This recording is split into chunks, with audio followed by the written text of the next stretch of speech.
breaking card. I want you guys to check out that, hold that bat right there. Make sure it's real, kind of run your fingers over, make sure it's a real bat. Make sure nothing's been done to it to make it easy to break. Is that a real bat, Colin? Let me ask you, you want to try to break that? Can you try to break that? Is that real then? Yeah, that's real. Is that real, Blake? That's real? You want to try to break it? You sure?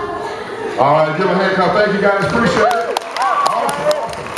I'm gonna take this bat, I'm gonna not put it behind my back and bring it over here and break it. I'm gonna push it right over my thigh and break it. You see baseball players taking it way up, Bo Jackson taking it up here and bringing it down, slamming. That's pretty much an easy way to do it. The hardest way to just press it. It takes about a 400-pound bench press to do it the way I'm going to do it. So you guys, are you ready to see this? I need your help. I need you to get behind me. Here we go.